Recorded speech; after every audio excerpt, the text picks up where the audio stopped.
What's going on? It's Uncle Scruff. How you doing? We've got some kind of depressing news for the Harris campaign.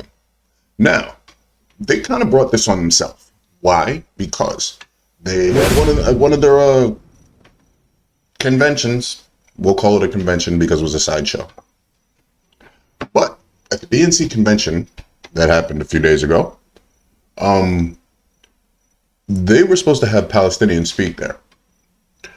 What happened?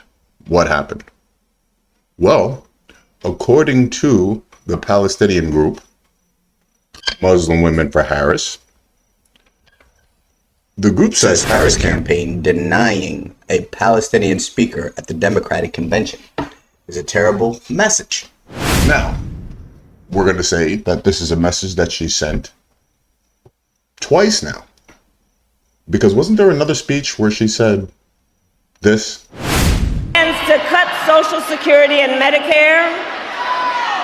He intends to surrender our fight against the climate crisis, and he intends to end the Affordable Care Act. You know what? If you want Donald Trump to win, then say that, otherwise I'm speaking.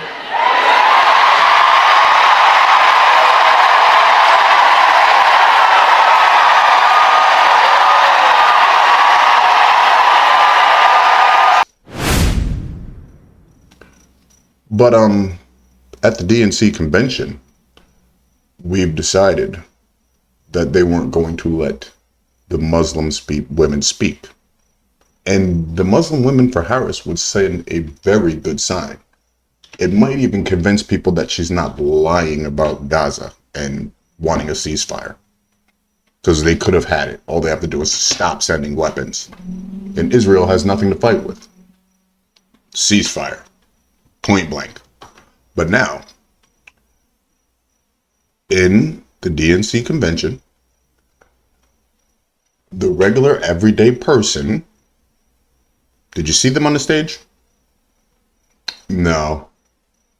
But I did see a guy come on and everybody was yelling about Donald Trump's fake billionaire. And I don't really care if he's a billionaire or not. But then a real billionaire came on, and we're supposed to be working for the American people, and said, I'm a real billionaire. And the average everyday person that was in that audience that will never see $1 billion gave him a round of applause.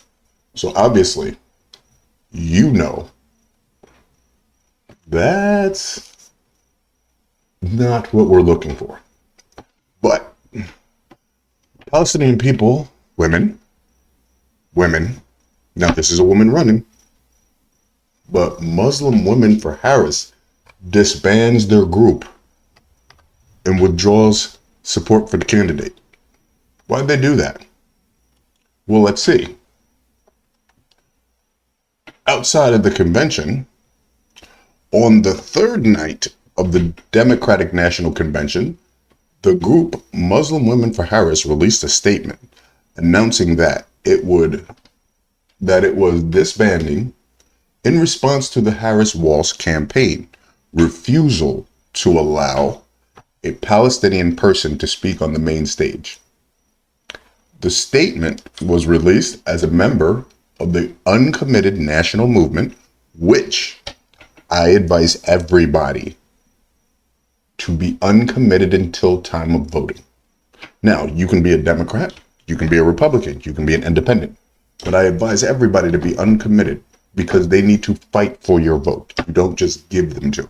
You don't just say, hey, because you're a woman, here. Or like Barack Obama did, because you're a black man, here. You look like me, or you don't look like me. Because people who look like you got family who looks like you. Family are the people who will hurt you the most. But now, let's get back into it. The statement released as members of the uncommitted national movement, which won 30 delegates to the convention, and their supporters held a sit-in outside of the convention. Ilhan Omar joined the demonstration for some time. Kind of stand up. And Alexandria Ocasio-Cortez called in to the sit-in via FaceTime. Now, Was she sitting inside the convention? Because I could swear she was at the convention. So that means she didn't come outside to talk to the people. Do you understand why the support for the Democratic Party would be running away? You've got Kamala telling them, quiet, I'm speaking. You want me or you want Trump? Do you understand that we're not scared of Donald Trump? We've seen what he does. We know how he works. So now, here we go. And the sit-in came after the anti-war group was told the Palestinian person would not be allowed to speak on the main stage until whether or not such a speech would happen was up in the air. During the sit-in, Muslim Women for Harris pulled their support for the Democratic nominee. This was the statement. We cannot, in good conscience, continue Muslim Women for Harris-Walz in light of the new information from the uncommitted movement that VP Harris' team declined requests to have a Palestinian American speaker take the stage at the DNC. The group's statement reads, Kamala Harris's campaign notably invited the family of Israeli hostage Hirsch Goldman Pollen to speak Wednesday, which uncommitted supported. The group called for a similar platform for the Palestinian person. Uncommitted delegates urged the Democratic Party to reject a hierarchy of human value by ensuring Palestinian voices are heard on the main stage.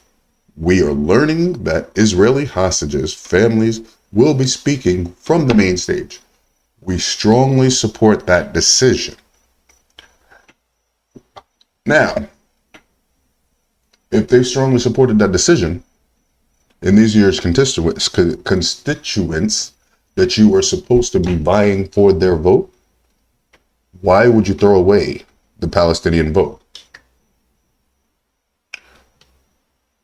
In fact, if you had the Palestinian vote, it would make you more believable because of what's going on over in Gaza. But I digress. We are learning that Israeli hostages' families will be speaking from the main stage. We strongly support the decision and also strongly hope that we will also be hearing from Palestinians who've endured the largest civilian death toll since 1948. Uncle Scruff, what are we doing? What are we doing?